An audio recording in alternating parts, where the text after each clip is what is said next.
Hello, dear friends. What a blessing to be with you today. Here we are with another study of one of the articles of the Spiritist magazine. I am Shane Martin. I am with the Spiritual side of Richmond in Richmond, Virginia. And today we're going to read an article by Emmanuel, the Spiritist group.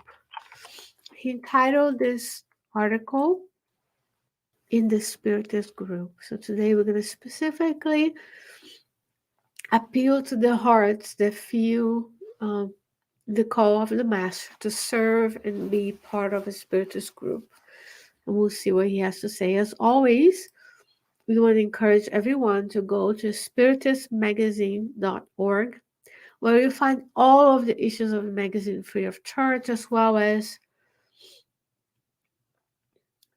the link to the app, to the Facebook group, and to order the physical copy of the magazine if that's something you can do. You want to do, you can order. It's a beautiful magazine. We've actually talked about this magazine a few times before. You can have it for your study at your Spiritist group, at the Spiritist center, at home, at the gospel home, so on and so forth. The newest issue of the magazine is issue 59, and I'm going to share with you what the magazine looks like on the computer. So if you were to download the PDF of the magazine, that's what you would find. And that's the article we're going to talk about today. And then we're going to remove the thumbnails. We're going to make it a little bigger so both you and I can read.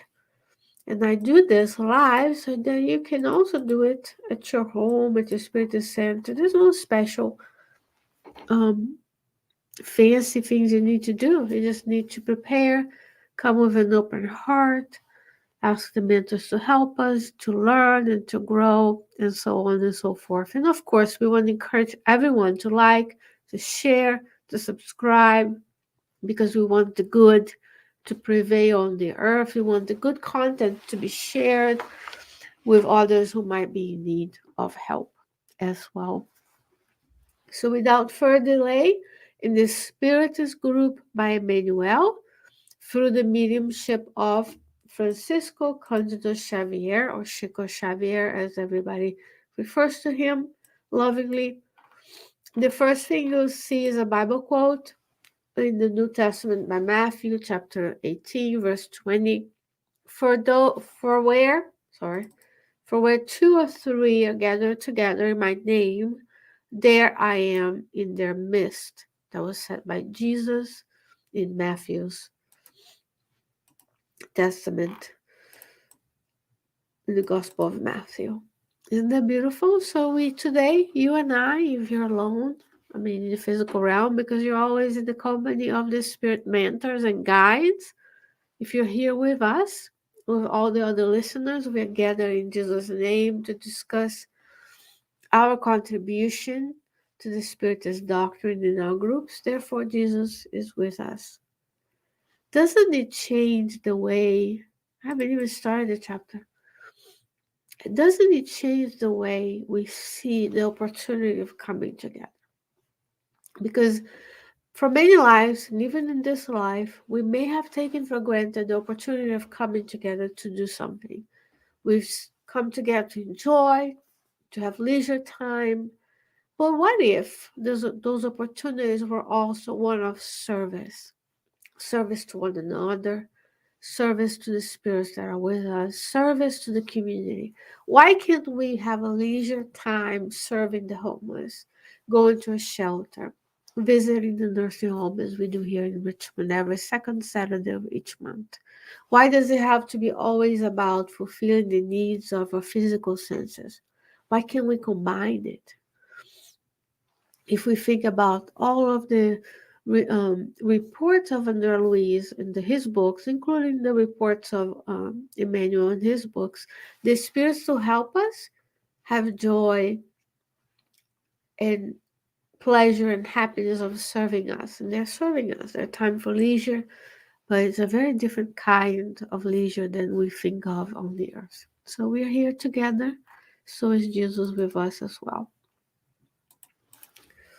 back to the teaching. So what is Emmanuel going to talk about when he comment on this verse of the New Testament, the Gospel of Mark?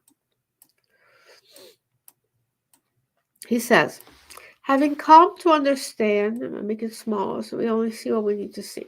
Having come to understand that each worker in the Christian Spiritist harvest undertakes a specific task, it is necessary to ask ourselves from time to time what we are in the group to which we belong. So he's going to ask a bunch of questions on what are we? What role do I play in the group that I belong to?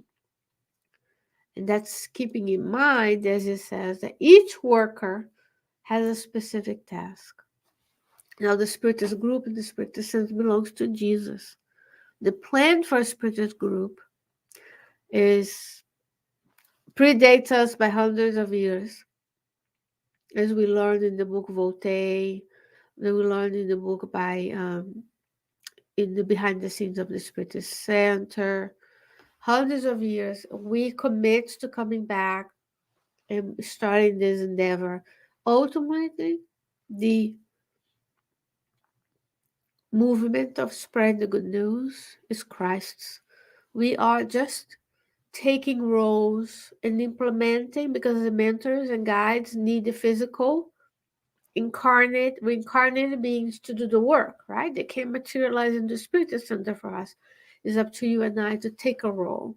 Your role may be of directing a meeting, of teaching the children, or of presiding. That's what the presidents do. We preside over the organization. We say, this month we're going to do this based on the mentor's guidance.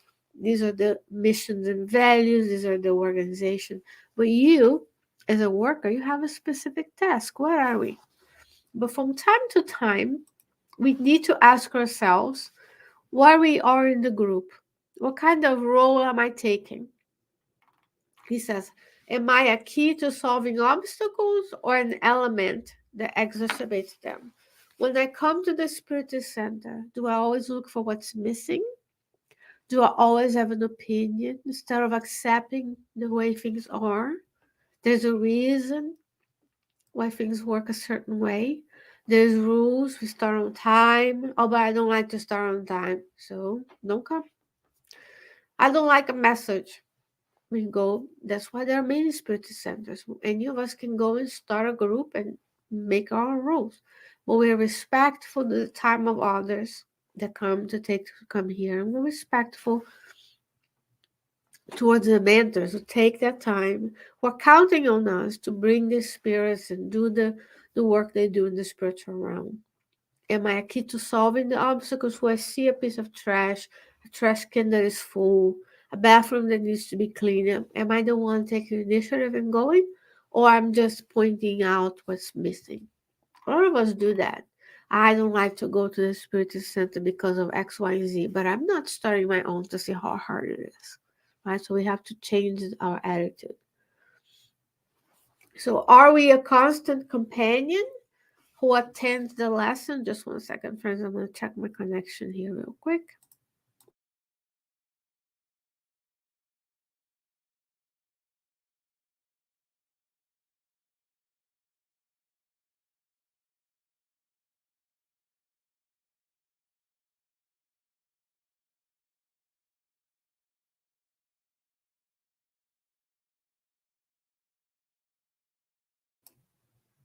All right. I think it's okay. Apologize. Sometimes we have to check things. Am I a constant companion who attends the lessons, or an assistant who, out of boredom, appears occasionally? Some of us are like, well, I'll come when I want. That's not a spiritual center, there's a club.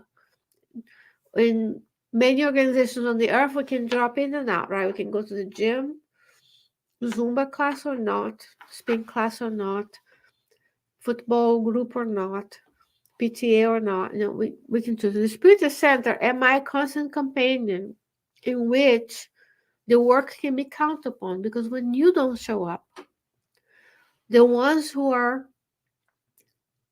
there have to work your task and more, and the spirits were counting on you now have to do double work.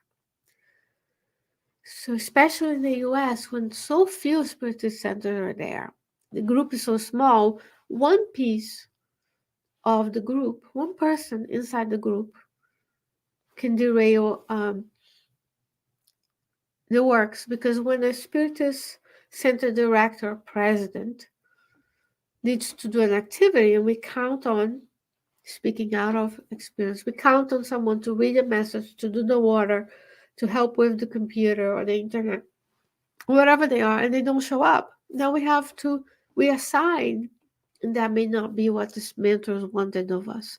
They were counting on us coming, and they bring spirits with us. Perhaps our spiritual friends needed to come. They needed your spiritual fluid and vitality to use to help and heal someone else. So we are leaving a hole. So we don't want to be the ones who only appear occasionally when it's convenient for us. Especially in the time on the earth, there's so much suffering. And the spirits are discarnating all over the place, and they need us to have a place where they can receive the soothing vibrations of calmness.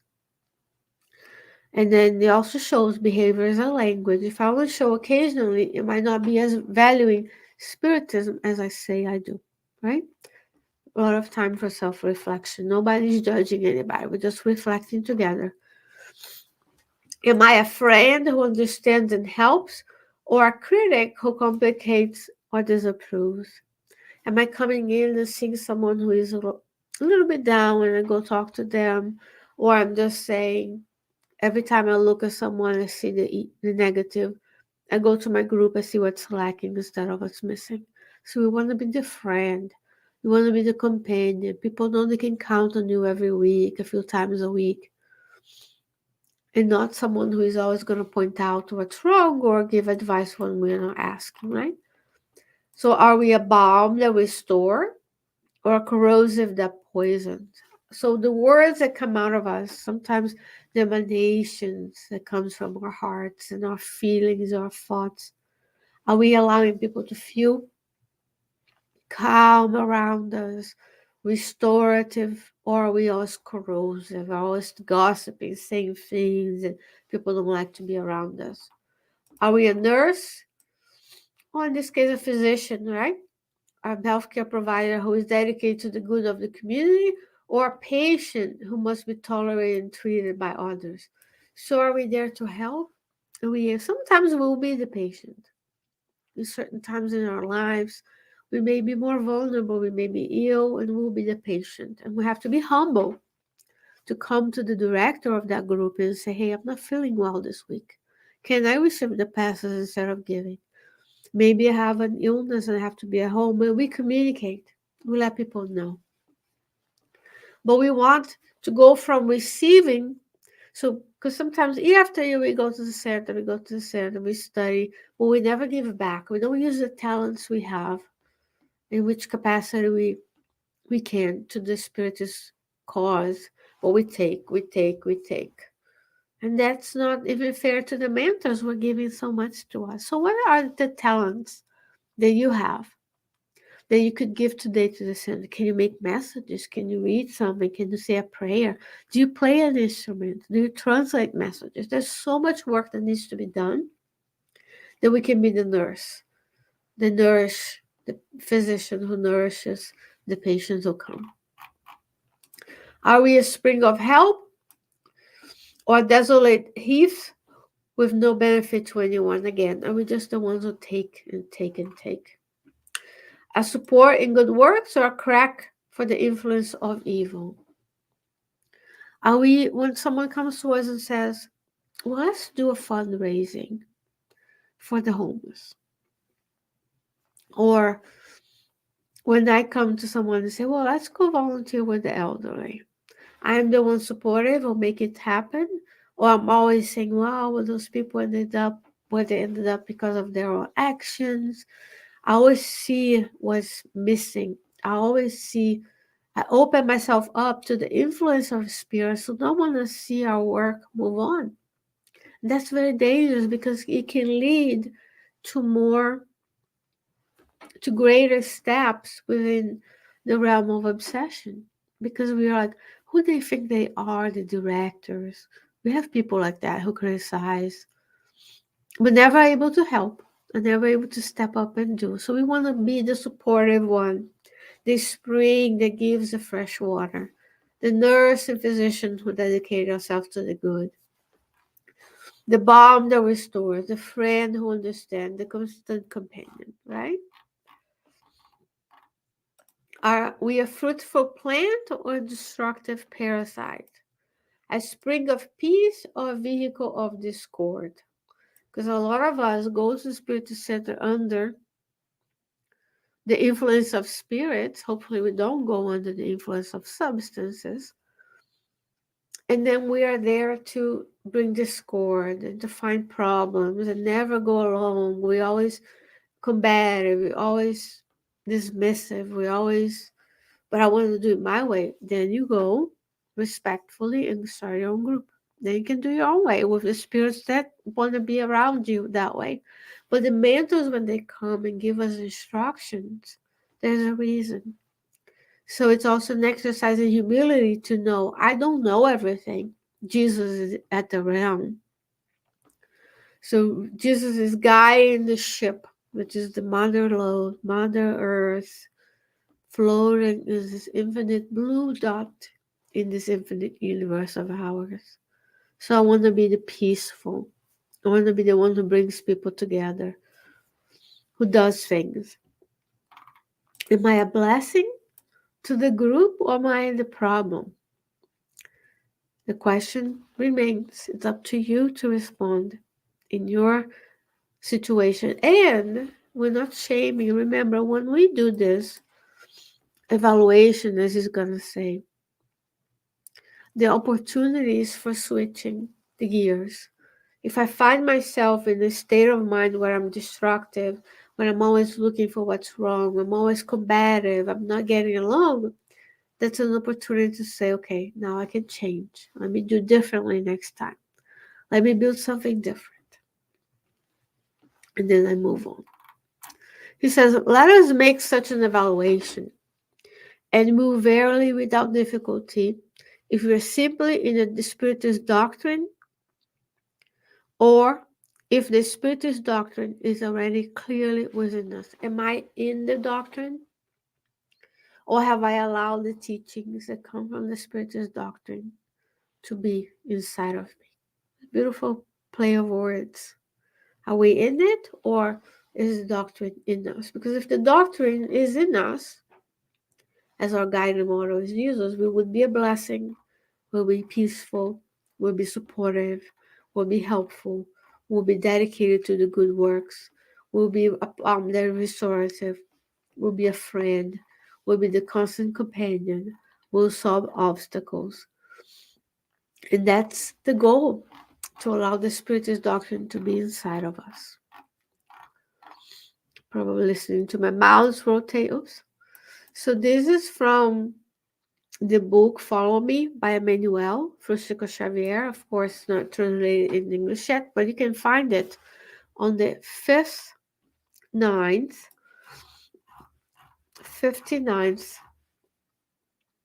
issue of the magazine. It's the newest issue in the Spiritist group by Emmanuel, where you can find spiritistmagazine.org, all the resources you need to start today the journey towards a more evolved us.